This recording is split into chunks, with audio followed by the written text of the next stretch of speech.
Wednesday. Oh, yes, good afternoon. Afternoon? Yeah, this changed afternoon. Madam Mayor? Hello. Welcome back. Thank you. Well, hello. Hi, Ryan.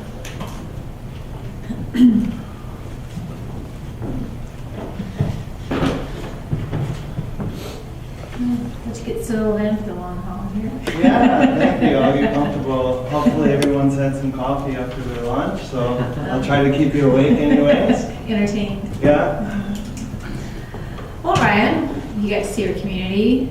We got to meet you for a little bit last night. We've read over your resume, but even with all that, we don't get a complete picture of who you are, and what your experiences are, and what you have to bring to our community. So, in a brief summary, can you give us your experiences, why you applied to Manistee, and how you think your style and expertise will be the right fit for us? Okay, well, a lot of questions in that single question, but I'll do my best. So, my name is Ryan Heise, and I was born and raised in Jackson, Michigan, a small town, south central Michigan. In high school, I don't put all this information on my resume, but in high school I was the student body president, captain of my soccer team. So when the question comes up about leadership, and you read it in a textbook, is it something that's taught, or is it something that you're born with? It's usually it's a combination of both, so I just wanted to mention that. After high school, I went to Northern Michigan University up in Marquette, which is important to mention because I am accustomed to snow and lots of it. My freshman year, we had 360 inches that first winter, so that was rather eye-opening. I went to Northern Michigan to study environmental studies, but fishing got in the way of my studies, and I decided that I needed to move downstate and change my course of studies. So I moved down to Kalamazoo, Michigan. I went to Western Michigan University, where I studied urban and regional planning. In 2005, I was on course to start a master's program at Western, studying GIS, Geographical Information Systems, mapping Google Earth on steroids, essentially, if you're not familiar with it. It's inventorying assets on aerial imagery. But in the middle of winter, I decided that 2 days before class, that it was time to move to Florida. So when I told my parents, they thought I was crazy, but the move happened within that week. I went and canceled classes. The decision was made on a Saturday night. I went and canceled classes on Monday and moved down to Florida after I fixed up my truck on Tuesday. Okay, never looked back. My first adult job, as my wife likes to say, was working for Lakewood Ranch. I became their environmental manager very early on in my career, first year when I was down there. I was then hired by the developer, the private developer. So Lakewood Ranch is an interesting animal. I don't know if we're going to get into that conversation, but a private developer planned the community, which is a master plan community. They construct it, and then it's turned over to a government agency. I work for the private developer, where I facilitate a lot of commercial and residential growth. Since I've been there, there's been an influx of 10,000 residents in Lakewood Ranch. So I've facilitated all of that growth. So I got the insight of working for a large developer and what those needs are, welcoming commercial industries into the area and residential. So I got that firsthand experience from a developer viewpoint, which I thought was very important. And then 2 years after I started in Lakewood Ranch, I was hired in at a very young age as their director of operations, a public works director, the same position that I'm in currently. And they took a chance with me to hire somebody at such a young age, but I like to think that they saw something in me which has paid off in spades for that community. So I've been working in that position. I maintain assets, I maintain infrastructure for this large development. Your full-blown Department of Public Works. I maintain roadways, sidewalks, streetlights, our stormwater system. We treat all of our water on site with stormwater ponds. They call them lakes down there in Florida, but there are no lakes. Real estate agents like to call them lakes. It's part of their marketing material. But there's 300 of these stormwater ponds in Lakewood Ranch, which I'm responsible for maintaining. Utilities, underground utilities, I'm responsible for maintaining those as well. Some of these utilities are maintained by Manistee County, Some of them are maintained by Lakewood Branch, so I do a lot of collaboration with the county in regards to who maintains what and trying to turn over utilities back to the county. And in fact, I'm in the midst of turning over sanitary systems and water systems over to the county, and there's a long process that's involved with that. It requires a lot of diplomacy and a lot of patience, but we're slowly making our way there. So I have had the privilege of developing a staff of over 20 employees, and I have a very open and collaborative approach to management. We have staff meetings twice a week, Mondays and Thursdays, and we discuss what's going on with the property, what's on the upcoming agenda, and my philosophy in management is to hire good people and let them do their work. Last night I was asked by one of the residents what I knew about police work. So I don't know much of anything about police work, but what I do know is that police officers are trained in their field, and they are the experts. So as long as you have a good chief, you let them do their work, and you support them in any way you can. So I was able to develop a staff, and really I have been able to save the community a lot of money as well. That's something that I'm into with using innovative technologies. One thing that we're doing is converting 600 of our streetlights to LED streetlights. So I was able to get that into our budget, which is, as you well know, it increases the taxes. So it's a tough sell. It's for that capital upfront investment, but you have to tell the story of the return on investment. So I was able to do that. So it has been budgeted.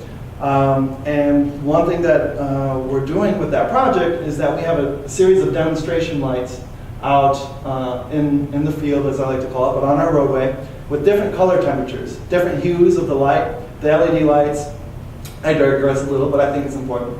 The LED lights come in different hues now. So there's this cold blue LED light that used to, holiday lights, or you could recognize them as. But now they have these warmer color temperatures, which are the more traditional street lights. And so what we're asking our residents to do is go view these street lights and give us their opinions on which they think looks the best or would be the most fitting for their community. So we're really collaborative in asking our residents to participate in our government decisions. We think that's very important. So it's something that we use technology, we leverage technology. We have a survey out there for the residents to easily fill out and give us their feedback. So I have done a lot in Lakewood Ranch, but I'm ready for the next move. And that is why I'm in front of you all. My wife and I are both from the Midwest. She's from Galesburg, Illinois. As I mentioned, I'm from Jackson, Michigan. Something that Florida lacks is a good set of Midwestern values. It's very interesting in that in Sarasota, where we live, people are from all over the country. And it's a very transient population. And unfortunately, nobody looks out for one another when you have that going on. There's no cultural heritage, there's no deep roots in the community that we can find, so people aren't as kind as they are up in the Midwest. We'd like to get back to that. As an aside, my wife is over the summers in Florida, okay? We have a heat index of around 105 right now. So she's like pretty much packed and ready to go. And it is important to note that we are just renting a house in Florida. We have a dog. So move for us will be very rapid. Okay, thank you. After looking through your resume and talking to you, you've given us some of your experiences, but what we'd like to know is a little bit more about you as an individual. So can you tell us what you do with your time outside of work? All right, yeah, thanks for asking. So I enjoy being outdoors, and it really doesn't matter what I'm doing as long as I'm outdoors. I'm pretty happy. But specifically, I like to garden. And I'm probably not the best gardener, but it's something that I've gotten into. In Lakewood Ranch, I'm responsible for landscape maintenance. We have $2 million in landscape contracts per year. So I know a lot about landscape, but it's kind of like the shoesmiths that have bad shoes. I'm not a very good gardener, so it's something that I enjoy. It's something I enjoy doing. I also like sports, outdoor sports, especially fishing. That's one of my stronger passions. I grew up in Michigan fishing. When I got my license at the age of 16, I was traveling all over the state. My parents would let me do this, salmon fishing and steelhead fishing. It's something I still do down in Florida a lot on the beach. I especially love to do that. Outdoor sports. So I play basketball, play soccer. I got into surfing when I moved down to Florida, and that is a great exercise for me. So anything outdoors, I really enjoy doing. I also enjoy volunteering, giving back to the community. One thing I'm doing in Lakewood Ranch is starting with the community garden. It's projected to be a $50,000 project, which we have some seed money for next year. So again, that goes back to gardening. So I like being outdoors. I do like to read. I don't spend a lot of time watching TV. It's not my thing. So yeah, that's a little bit about me and what I like to do. Yeah, thank you. Looking through your resume and going back to the career that you've had, I'm sure you've had many accomplishments, but can you tell us about two of them that you take the most pride in? Absolutely. So one project would be the construction of our operations facility, which was a $2.2 million project. The reason that I'm particularly proud of this project is the fact that I was the project manager on this. So I worked alongside our engineers who helped design the building in the design process. And I was responsible for essentially selling this project to our community.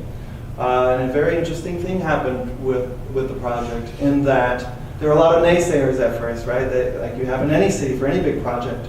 And we had a series of public meetings. And what I found was that not a lot of people were turning up at these meetings, so I thought it important to get out into the community to sell this project and try to encourage them to come to these meetings. They won't be as boring as you think they are, and you will have some valuable input.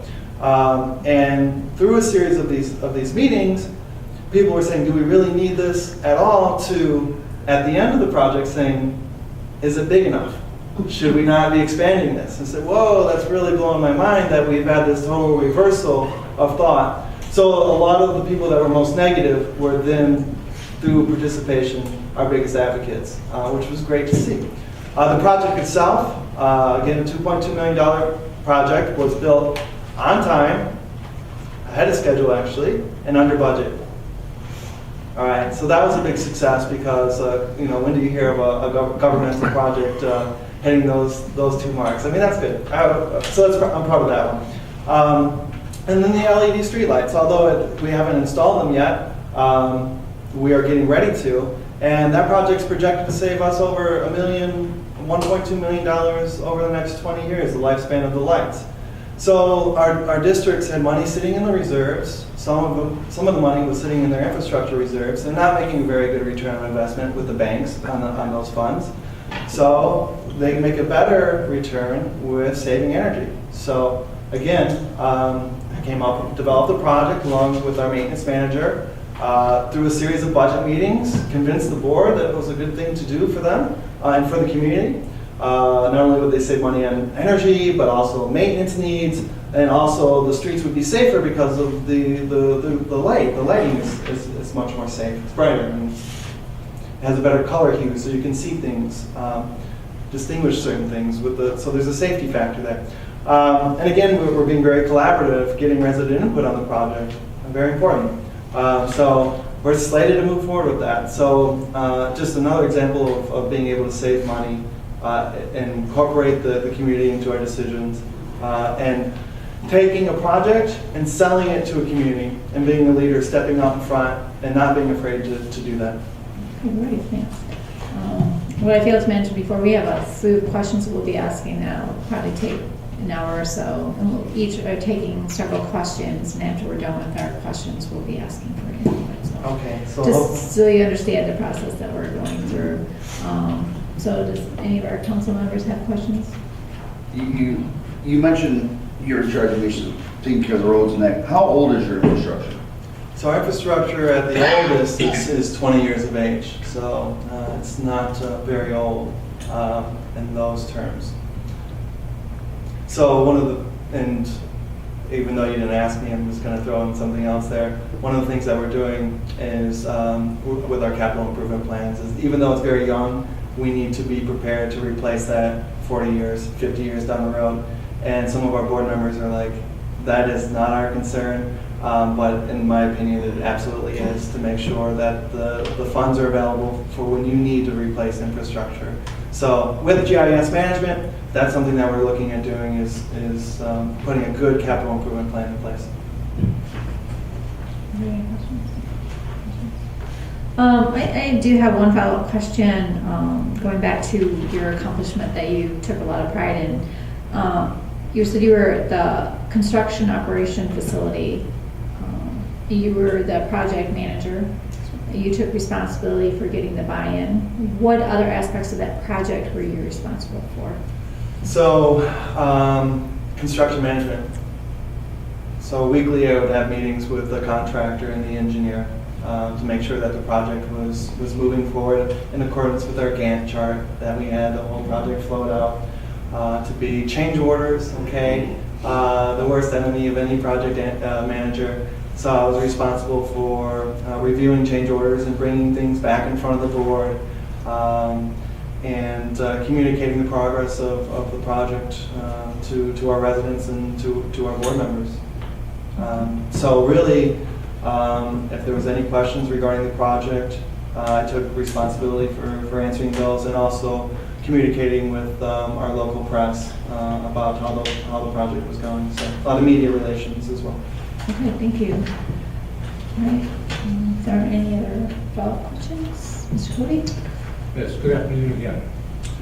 The question I have you ever been terminated, asked to resign, or resigned before termination action? If so, tell us about it. So this is going to be a short answer, no. Well, that's good. Yeah, it is. In fact, I don't think that I've ever had a position where I've left, and this goes way back to Domino's Pizza when I was 15 years old, that they didn't ask me to stay or come back. So never have had that issue. Yeah. Why are you thinking about leaving your current position, John? Great question, thank you. So that was asked of my current boss, the executive director, during some of the reference calls, and the question was, well, if he's such a shining star, why are you willing to let him go? And the answer is that that I am ready for the next step in my career. And I think Manistee is a great fit. Looking at the number of employees, looking at your budget, looking at your comprehensive plan, which is no small plan, but everything is there. Everything that I've studied, everything that textbooks tell you should be going on in the city exists here in Manistee. I just want to be part of that. It's what I know, and I think that it's a good fit, and I hope that answered your question. You know, looking at your resume, you've never been in a city manager, council, form of government before. What do you think is going to be your biggest challenge moving into this atmosphere? So the way Lakewood Ranch works is that we have 5 councils, essentially. And although not officially a city, the format is very similar. I sit at a table like so, and I attend all the public meetings. And I think one of the largest issues for any city administrator is to help the council come up with a collaborative vision and then moving that vision forward, because there's a lot of moving pieces at play. So I think that's one of the challenges, and then you have to deal with the negative faction that exists in any town USA. And you have to be able to communicate a vision in such a way. There's no such thing as, I've never heard a complaint about too much communication. Okay, so I think putting information out there that's fact-based and that is immediately accessible, okay, this is the world that we live in, is very important and yet very challenging. So I see that as being one of the major challenges for the city manager here in Manistee, based on what I'm hearing and what I know. Okay, if you're offered a position in Manistee, how do you intend to stay in touch with the community, with the residents and business?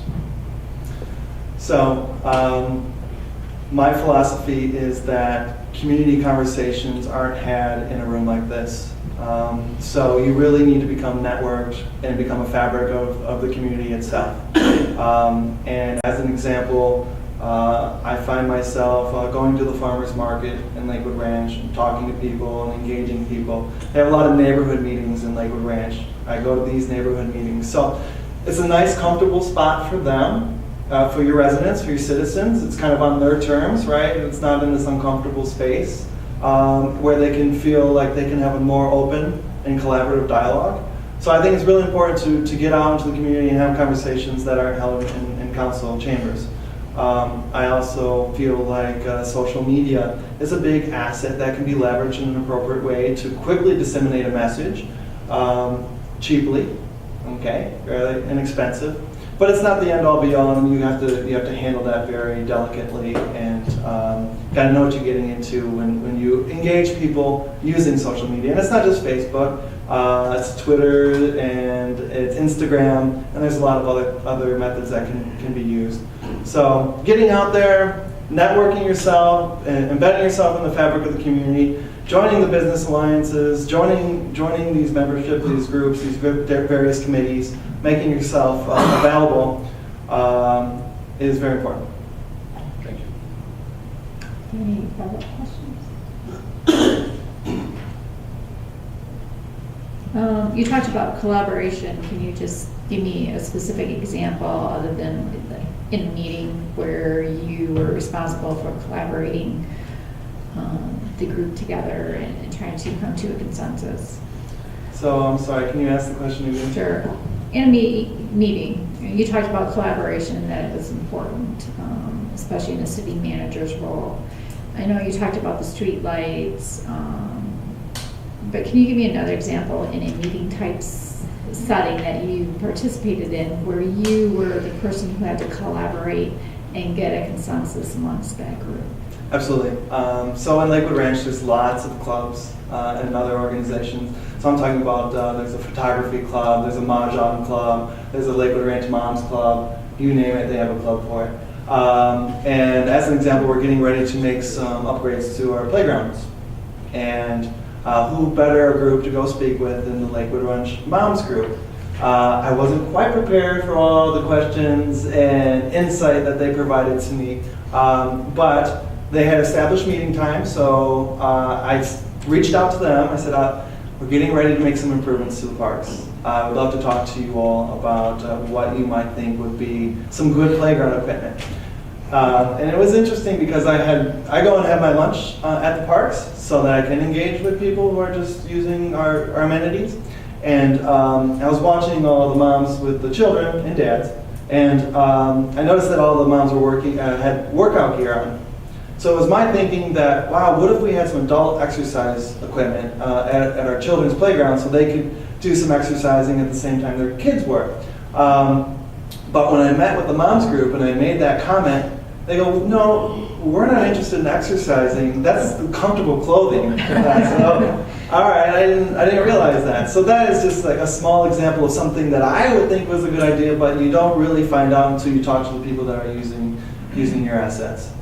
Great, thank you. Are there any other questions? One visionary type question. You mentioned about your next step in your career and having this a good opportunity for you to take that next step. Where do you see yourself in the next 20 years? Good question, thank you. So, as any leader would do, and anybody else that is motivated, they would want to continually progress themselves. So I see myself in 20 years, working for a large city. Now, that's not to say that it's not Manistee, because it has the potential for growth. So, depending on if the vision can be had, which I think it can for growing Manistee, quite possibly I remain and grow with the city, which is fantastic. Otherwise, you look for the next step. It's not a hidden secret that the city manager positions are usually a 5-8-year term. You had yours for a little bit longer. But I think that as far as tenure and longevity goes, I've been in Lakewood Ranch for 10 years. And so I'm dedicated employee. And I fight for Lakewood Ranch, and I represent it very well, I think. I have not moved around in positions, and again, I am a dedicated employee. Thank you. Even though that wasn't a specific question, I kind of got there in my own. I think you knew where I was going. All right, yeah. Any other questions? Councilor Maslowski? Couple questions. Yes, sir. When we call individuals that you've worked for in the last 3 or 4 years, what are they going to tell us about you? They will say that I am someone who's very motivated. They'll let you know that I'm a quick study. Well, I feel very egotistical saying all these things about myself, but it is my opportunity to sell myself.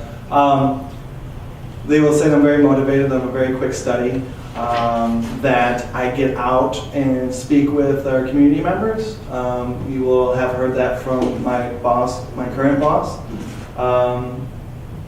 That I am an intelligent person, very thoughtful, very patient, have developed thick skin, which you need in a position such as a city manager. I do not take things personally. Even when I'm being personally attacked, I don't take it personally. So these are just a few of the things. I've been very fortunate to have some very good bosses in my career, and I appreciate them mentoring me. And I think that I've developed some very good balanced skills for city administration. My first boss was very by the book, very policy oriented, and very bureaucratic, which has its benefits and efficiencies for government. So I learned that side. And my next boss was much more open, much more customer service oriented. So I got that viewpoint and how important that was. So I think that I'm a nice meld of those two things. But they'll tell you generally I'm a nice person. Okay. If we choose you, what's your first 3 months going to look like here? What's going to be your priorities? What are you going to do? So my first 3 months, this might be rather disappointing, but I won't be talking very much, and I'll be doing a lot of listening. Because I'm not familiar with Manistee. I will be very collaborative. I will not come in here and try to change things immediately. It's kind of listen and learn from your staff, which is very experienced. So my first 3 months is going to be a lot of listening, a lot of networking with your community, your business community, and your average Joe residents. Let's not forget about them. You know, a lot of the discussions have been about new growth, accommodating new business, economic development, but you can't ignore your existing resident base. And so I want to get out there and meet those folks, have conversations on the fishing pier with blue collar workers. You know, something I'm very familiar with. We're being raised in Jackson, Michigan. So first 3 months, I'll be doing a lot of listening and learning. So when you're doing all that listening and learning, what are the most important things you'll try to learn? What do you feel will be the most important? I think it's really important to understand the cultural heritage of the town. I think everything is really going to be based off of that, as far as understanding what makes the city work and what makes the city not work so efficiently. So understanding where people come from and what the background is, I think is really paramount. So I think that will be my focus. And lessons learned, right? You don't want to make the same mistakes that the city's made in the past. So go out and try to understand where the failings were and how to do things different going forward. Last question for me. What do you see Manistee that sets us apart from other places you've worked? And what particular skills, talents, or experiences do you have that will make your tenure here successful? Okay, thank you. So my only work experience is, well, as my wife says, the dull job. It has been in Lakewood Ranch, so I don't have a lot of comparative analysis. But I will say what sets Manistee apart from other towns in Michigan, which is important, is that you have very good bones, very good structure. You have great revenue sources. You have the gas and oil trust fund, which adds a little into the coffers. You have a fully funded pension, 95% funded pension, which is great. You know, a lot of cities are struggling with that. So you have industry that is resource based. So you don't want to say it sounds bad, but they're grounded here, right? Because it's a resource based industry, so they can't easily move. And a lot of towns don't have. They have an industry that can move anywhere they want, really, as long as they have the transportation network. So in that sense, the city is far better off. You have the tourism, which can, in my opinion, be leveraged. And you have a lot of things that other towns in the Midwest do not have. This beautiful waterfront and the natural assets. You have a lot of things going for it. So it's a city that is moving absolutely in the right direction, and I just would like to be a part of a successful city, helping it move forward. Any other follow-up questions? Okay, thank you. Councilman Lewis, please. From what you learned about us, what do you think our two biggest challenges will be in the next 3 years? How will you tackle them, and what process would you follow? So my wife and I arrived on Saturday, and I've been trying to have many conversations with as many people as I would listen to me and engage. And what I'm hearing, and please understand that this is just a small group of people, so I'm no expert, but they all say it's really, the city is primed to move in the right direction, but there just seems to be some compartmentalization, that everyone is not working, they're working towards the same goal, but they're not all working together in a very cohesive way. So it would be a challenge, and it is a challenge, to bring all these groups together to get behind growing the city and doing it in a sustainable way that doesn't disenfranchise any of your residents who are opposed to change. So that is a challenge in and of itself, but it can be done. A good example, as I understand it, was the Vogue Theater. So a lot of people said, can it be done, can it be restored? But yet the city got behind it, and it was a success, as I understand it. So that's a challenge. And then in any city, USA, you're going to have a challenge with having some people out there that are very critical of government and the way things are moving forward. So the question then has to be asked, how do you work with this group of folks that are out there in a collaborative way? Again, you need to engage them because they are your citizen base. And with technology and the internet, they can do a lot of damage with making a city look bad. And it's not always fact-based, but sometimes it is. So how do you then deal with this group of naysayers that exist? And I think you need to engage them in the same formats that they're utilizing. As I mentioned last night, my master's thesis was in social media and local governments, the good, the bad, and the ugly. It's a very delicate and tricky thing if you want to engage your citizens via social media and other technologies.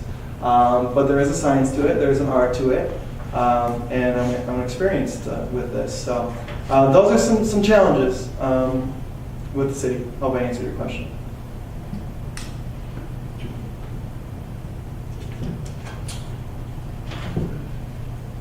What is the most difficult ethical challenge you have faced as municipal executive? Tell us about how you handled it and what you would do differently, if anything. Okay, thank you. So one of the most challenging things in my position is that I have the ability to provide services to our citizenry and our board members. I mentioned I had 25 board members, right? So quite often, and disappointed when it happens, they often pander for services in their particular neighborhood. So that is an ethical challenge. They're board members, and of course you want to appease. However, what you do for one, you have to do for all. And so I've taken a very hard line on politically using some diplomacy and saying that, well, we can't provide the service. You're well aware of the policies that we have in place for any particular service that they're asking for. But you should be happy to know that I treat all your other 24 board members just the same way. So that's been one ethical challenge. because they're not always happy with my response, but that's the way I deal with it. And we deal a lot with contracted services, and this isn't a huge issue, but it is uncomfortable from time to time.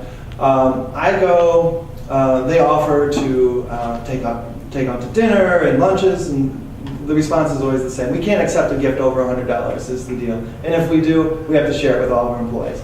And so I go in as far to not even allow a contractor to pay for lunch. And I tell my employees to have to take the same position. And it's just even the perception that a contractor is having influence on you. And even lunches, they will eventually, if somebody's very kind and their proposal comes up and you're looking at, oh, they're a nice guy, that will have an influence. So I've taken a very hard line. I have a very hard ethical stance. And sometimes when the contractors go to pay for lunch, I said, no, let me buy your lunch. They're not accustomed to that, but I think it's important. So no concerns with ethics. I take a very hard line.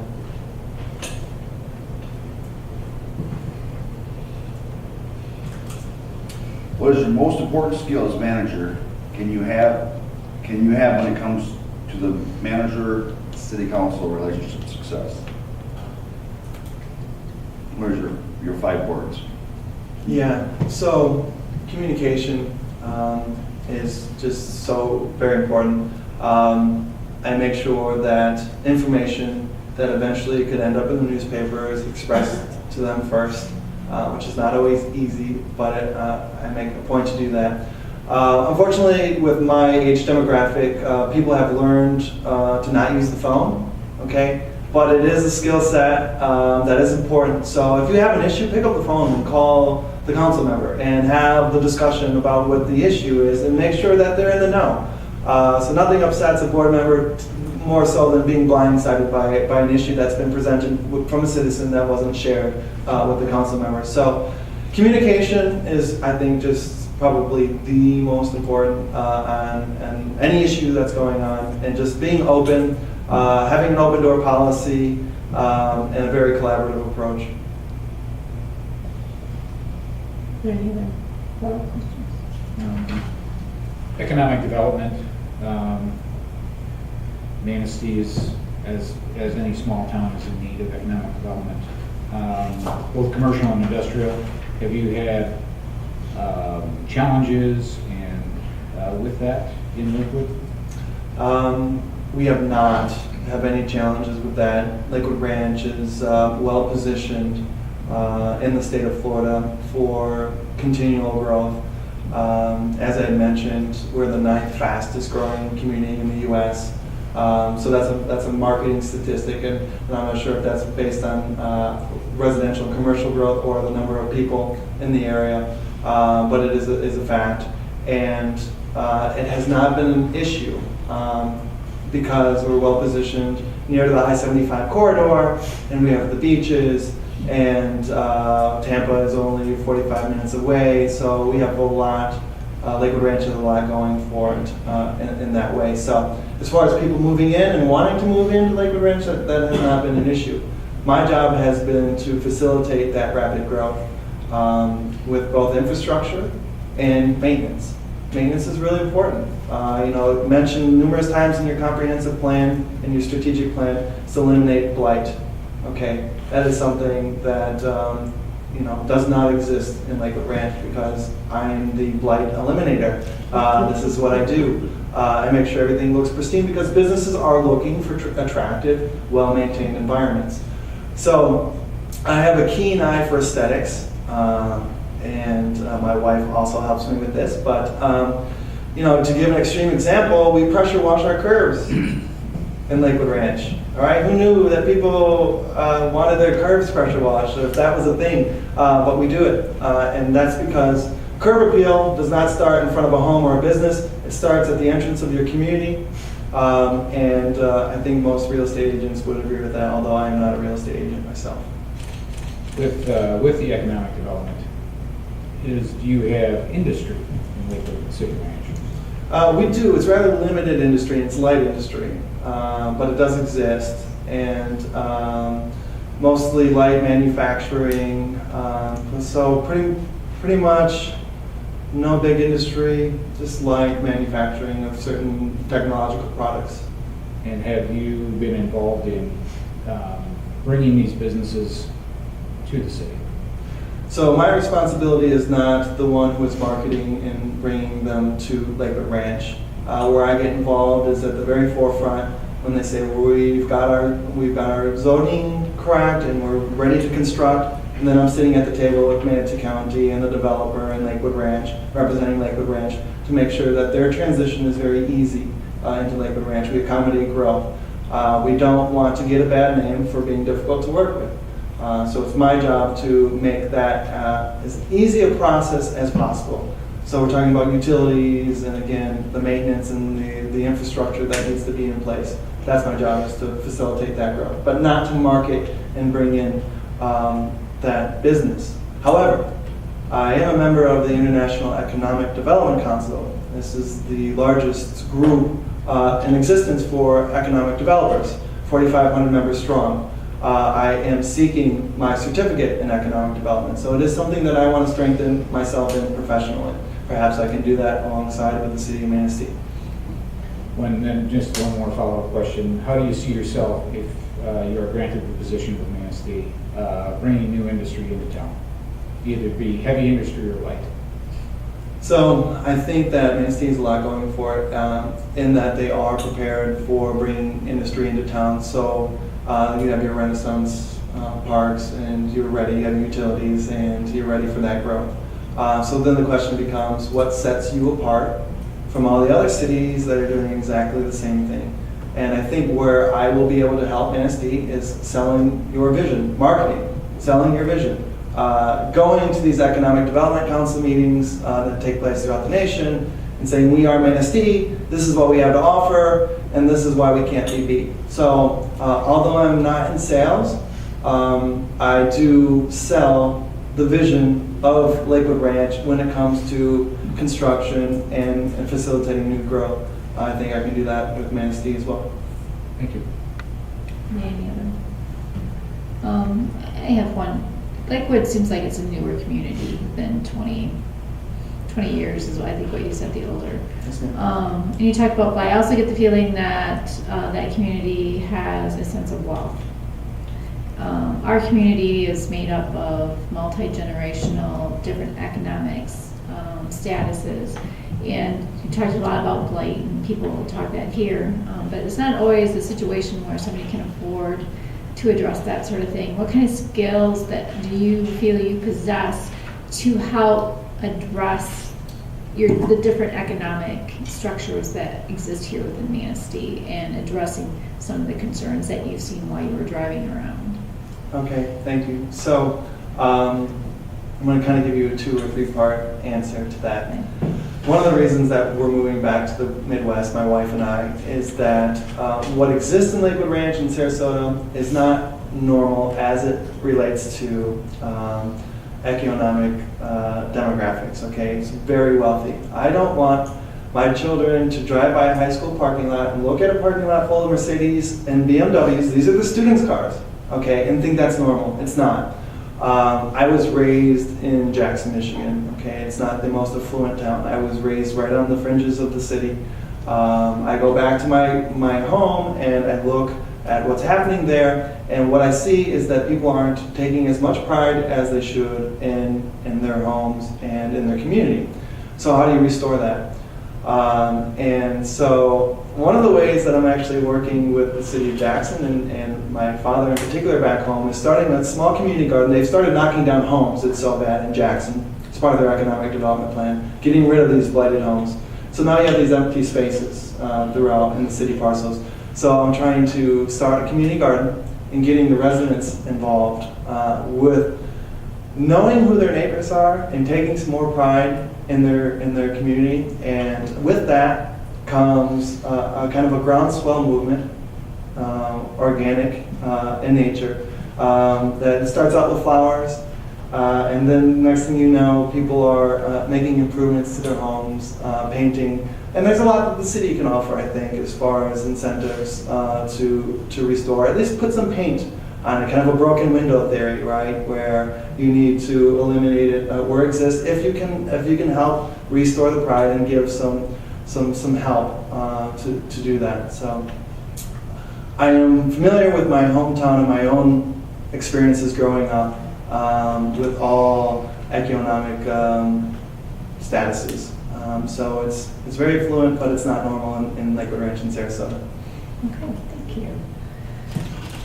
Any other follow-up questions? Brian, what's the most important role council plays in the success of the community's future, and what will you do to assure that we are effective in that task? Well, you are elected officials. Your residents put you where you are because they trust that you will provide the leadership that they seek. Although many residents want to be involved in every decision that the council makes, that's not the way democracy works. So you have to be given the support and the guidance to know that you are making the right decisions for the future of your city. And I think it's important that the city manager provide that guidance. Do you find it best to provide your council with recommendations for actions, or merely options from which they choose? Oh, I think it's better to bring a recommendation based on my own set of experiences. And bringing options is good and may fit in some cases, but I think bringing a strong recommendation is much better. And I am not offended and never have been offended if my recommendation wasn't taken on by the council. They have their own set of reasons for making the decisions that they make. And it doesn't matter if I bring them tons of facts and science and say this is the decision you should make, in which they ignore and they make more of a political decision. That's fine. That's part of the way that the city is run. So I'm never offended if a council doesn't take my recommendation. But it always is, I think, the function of a manager and a leader, which are two different things, to bring in a strong recommendation based on their experiences. We didn't get our master's degree for nothing. So. I'm glad you finished your answer up in the manner you did, because my next question is, are you more a manager or a leader, and can you describe how you exemplify the best of that quality?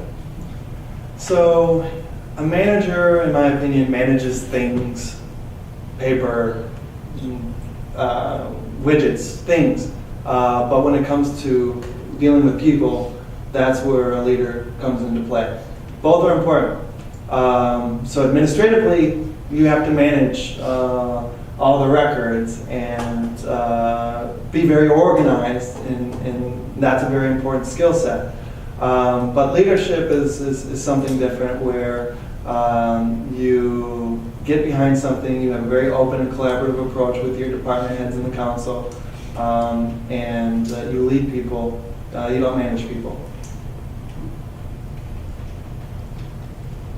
When hiring a new department director to join your team, what skills and characteristics would they need to possess, and why? So I like people that have a very open approach, aren't very hard-headed in their ways. I think that you hire people that are experts in their field and you let them do their work. So you want to make sure that they have good knowledge. But personality, in my opinion, is more important than having all these skill sets immediately. So they just have to be a right fit for your organization and what you know the collaborative approach to be. And I think that's hiring the personality, to me, with a good set of experiences is more important than hiring the best qualified candidate on paper.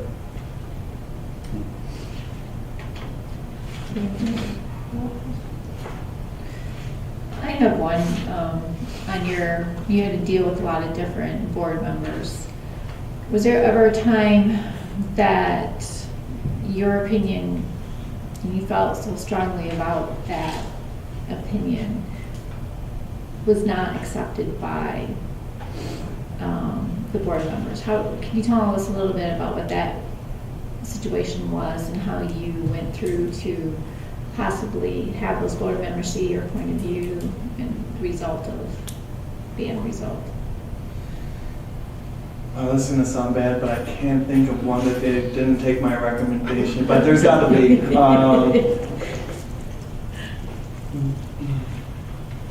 If it has happened, and again, I don't take it personally.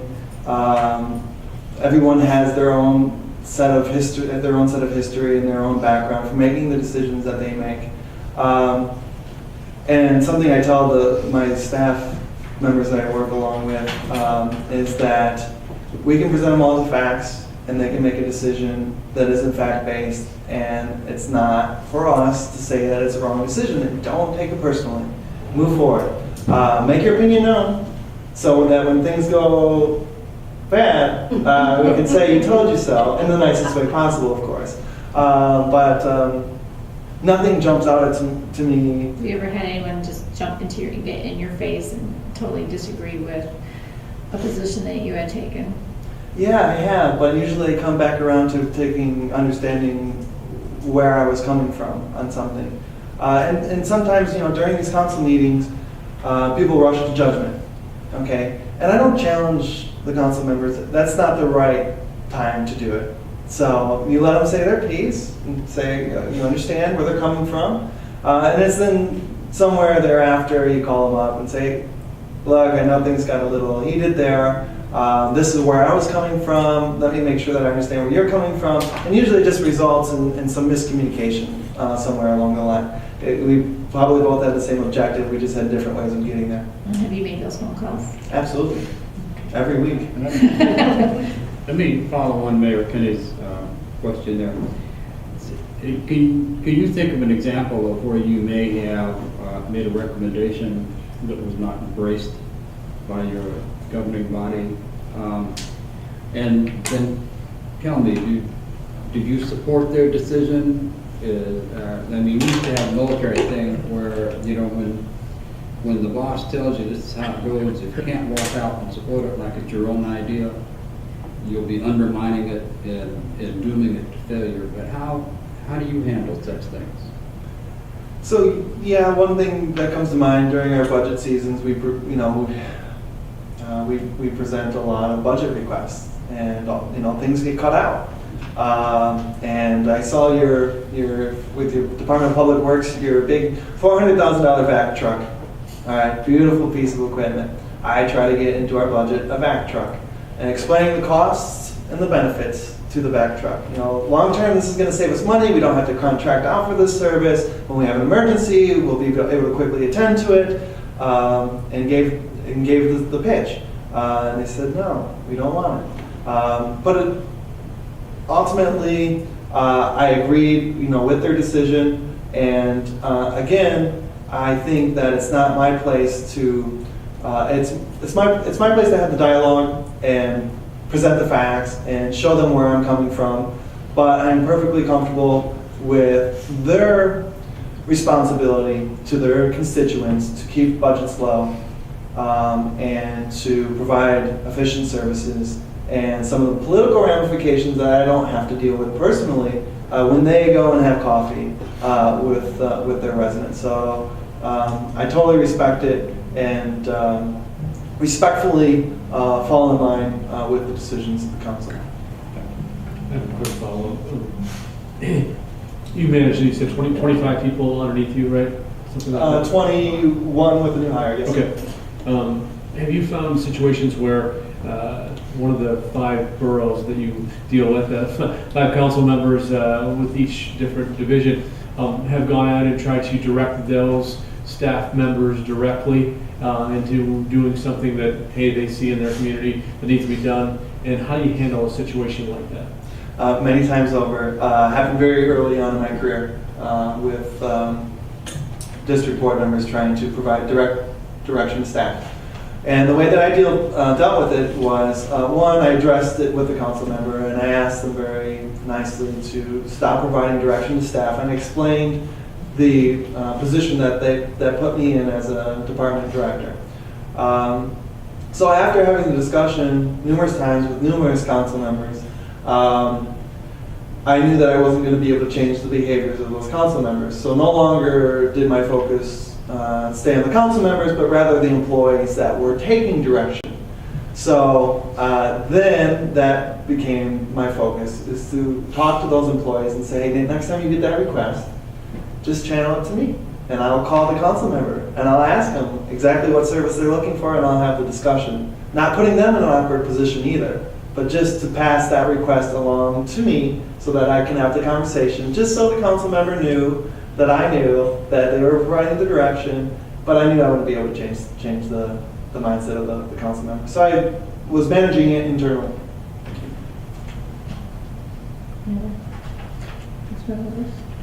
Welcome, Ryan, and good afternoon. Thank you. This series of questions should only take about an hour and a half. Oh, great, good. So I guess I'll get this coffee going. So if you want to take a break. First question, getting to a collaborative agreement is on contentious issues is always difficult. Some municipalities face tough financial choices, others struggle with resident disagreements over the plan for the future. Walk us through a time when you face particularly diverse problems and tell us the process you use to get two parties to say yes. I think to respond to that question, I will go back to the construction of our operations facility, because that was a major project that was going to be, we had to float a $2 million bond, which the residents were responsible for paying back. So everyone had a different opinion on whether that was needed or not. And the process that I used and implemented was kind of a grassroots campaign to get the facility constructed. Again, not relying on citizens to come to council members and look at our beautiful charrette that we had for our operations facility, but rather go out in the community and have discussions with the residents about what the operations facility was about and why it was needed. On their terms, again, not in the council chambers. So I go back to that example. There are others, but I think that was a very good one to use.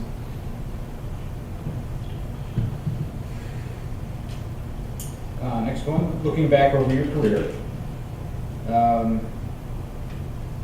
what do you see the most creative or initiative project or program you were involved with? So Lakewood Ranch is also touted as being the largest green community in the United States, and I support those sustainability initiatives. And I think probably some of the more creative solutions that we've come up with for some of our issues down in Lakewood Ranch is one, we use a fish to control our algae and vegetation in our stormwater pond system. It's a carp, and rather than using chemical to control the growth, we use a fish. Has a lifespan of about 15 years. You have to get all this special permitting to utilize that. We also do a lot with solar. For areas that are not tied into our streetlight circuits and not accessible to electric, we use a lot of solar lighting. We use a lot of solar aeration units in our stormwater ponds. Again, sustainable methods that are more proactive rather than being reactive. I do a lot of work with the local universities in the state of Florida, University of Florida being one. So we do a lot of research and development in collaboration with the university, which is excellent because it's an opportunity for their students to come down and their professors to come down and use Lakewood Ranch as a research platform. We have 6 grant-funded projects going on with the University of Florida and Lakewood Ranch, which I'm partnering with currently. So it's very innovative. We do a lot of research and development. We do a lot of social marketing research for various things in Lakewood Ranch, using the university to guide us through that process. And I'm always looking to reach out to other universities in the area to look to see how we can work together. And it's good because their students, we're getting ready to do some internships. So their students are learning about our projects. Perhaps they could work for our organization, when they're done.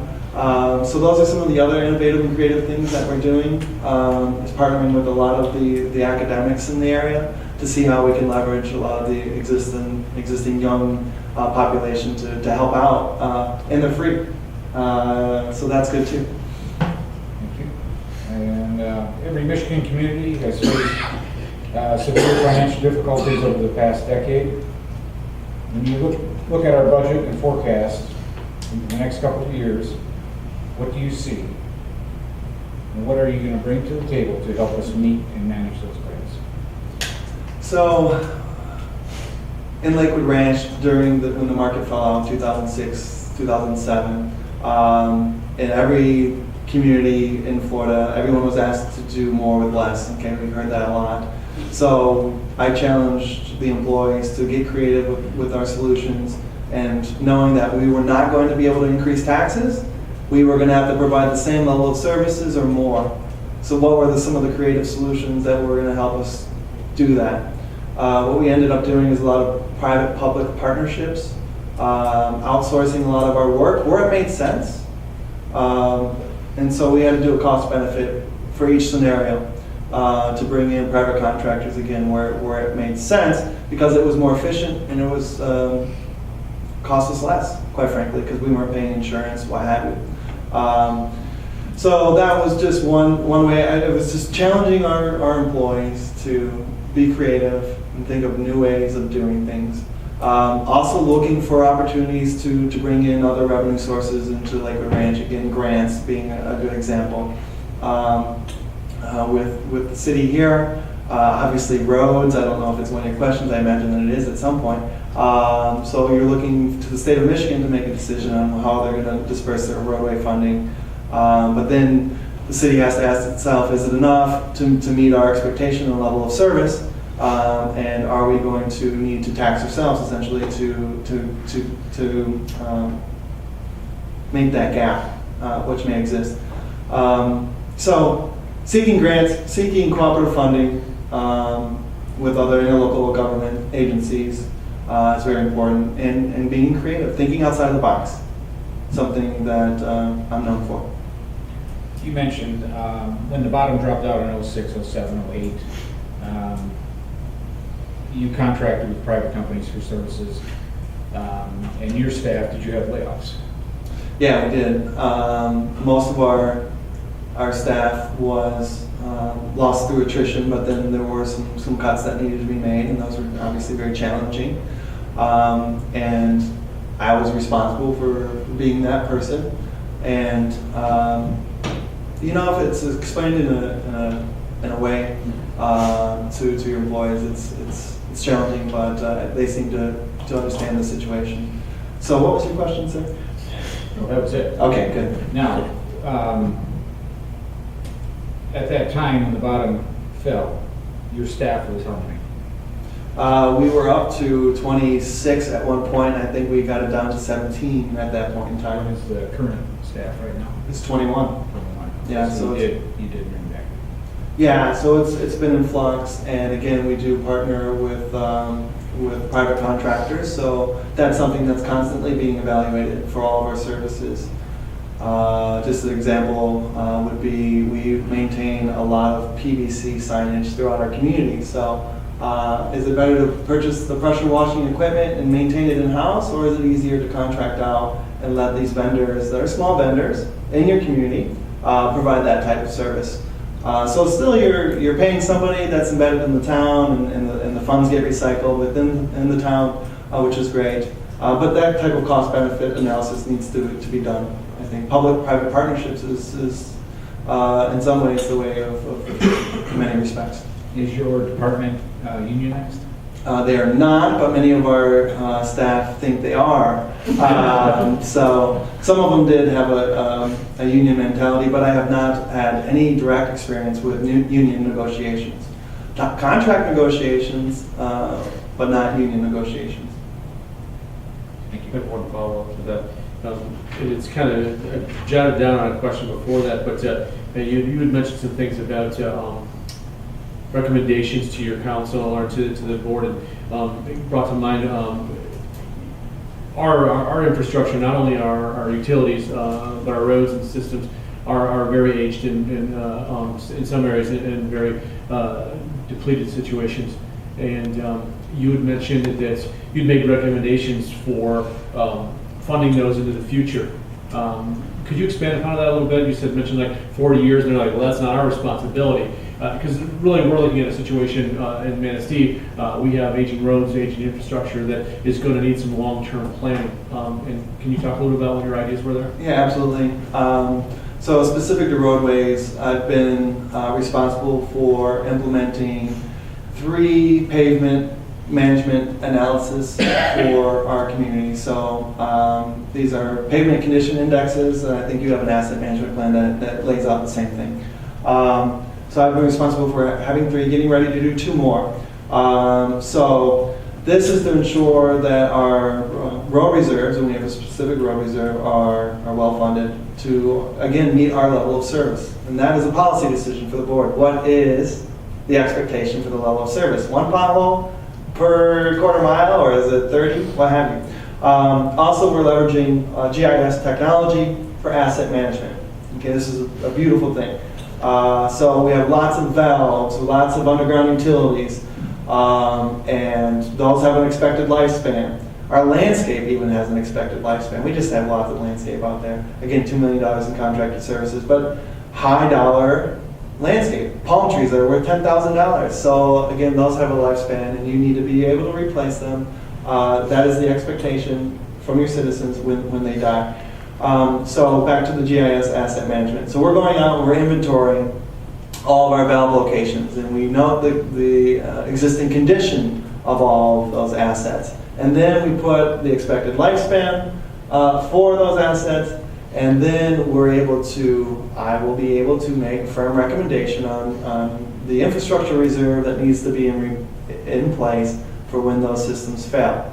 Otherwise, you're going to have valves that aren't turning, and so when a pipe breaks, and it will break, you're going to look rather foolish with your Department of Public Works out there not being able to isolate a segment, which affects quality of life for your residents. So you just need to be prepared. And it is a tough sell when you have those long-term projections out there, because for political reasons, not a lot of people want to fund those long-term obligations. But it is important. And it's especially challenging in Lakewood Ranch because it's a new community, and again, nobody is from Lakewood Ranch, so they have, in many ways, paid their dues in the city that they're from and not excited about having to do that in their retirement home. But it is important. Thank you. You're welcome.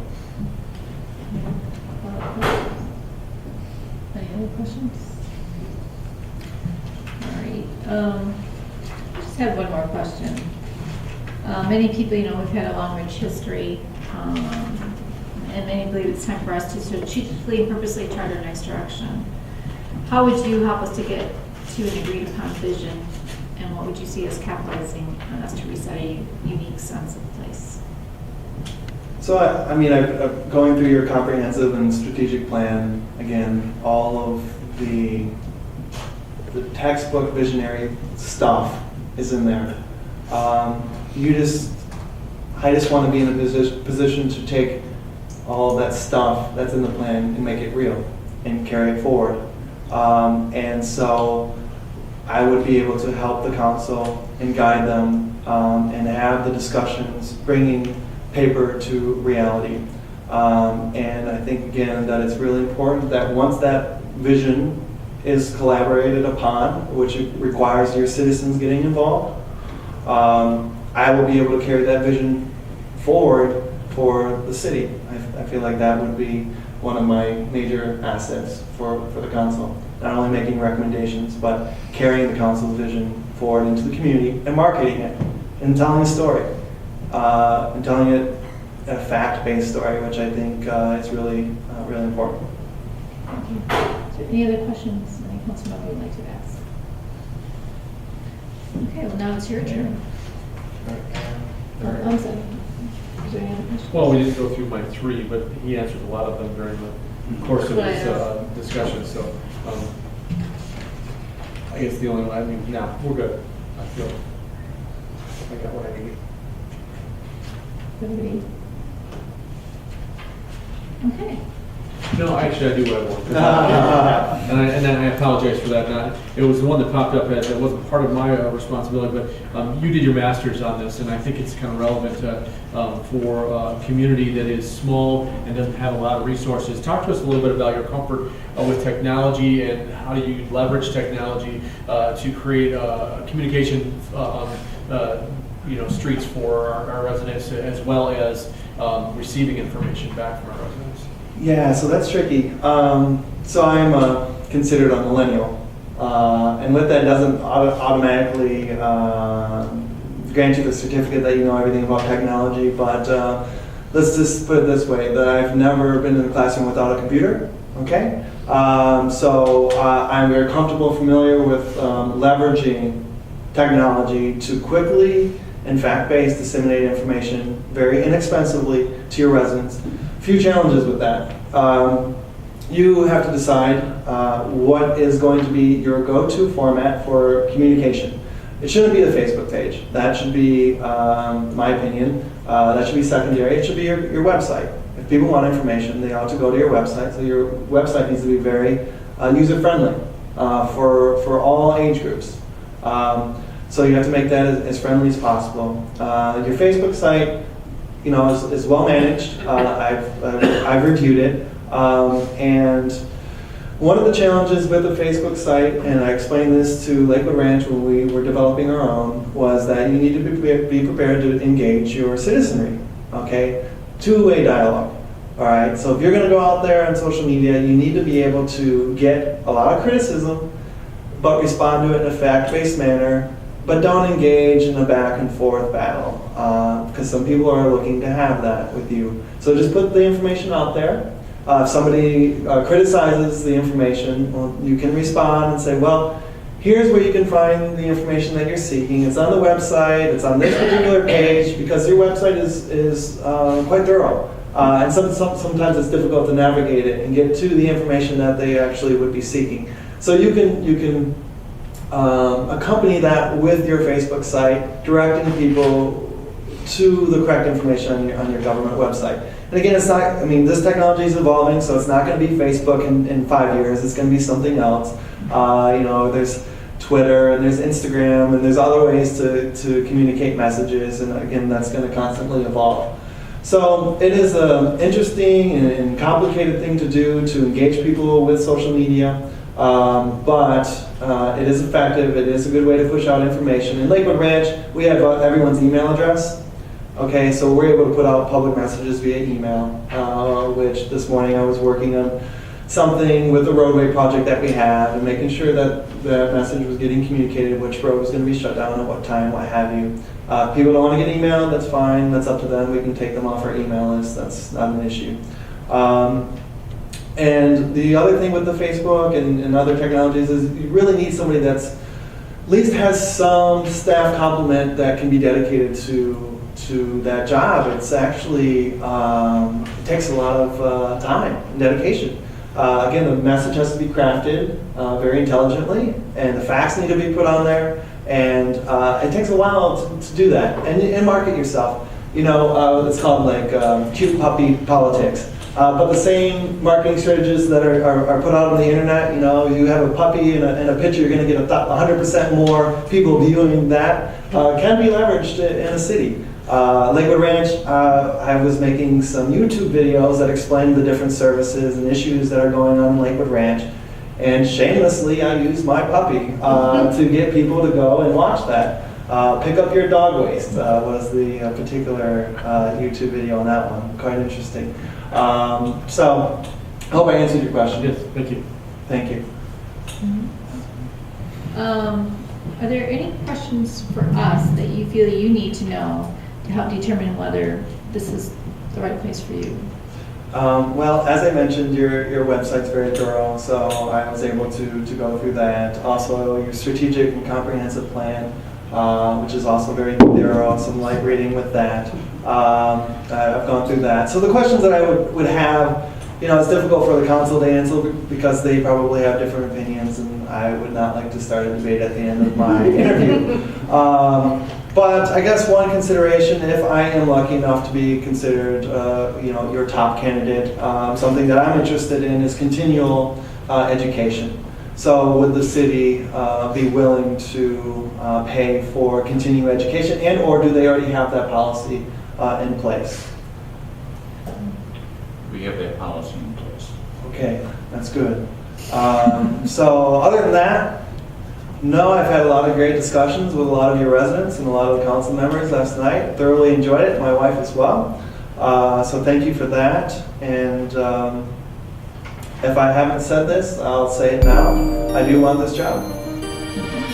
Well, we do appreciate your time. We appreciate all the information you provided us. We enjoyed meeting with you. So thank you again for coming in. Thank you, my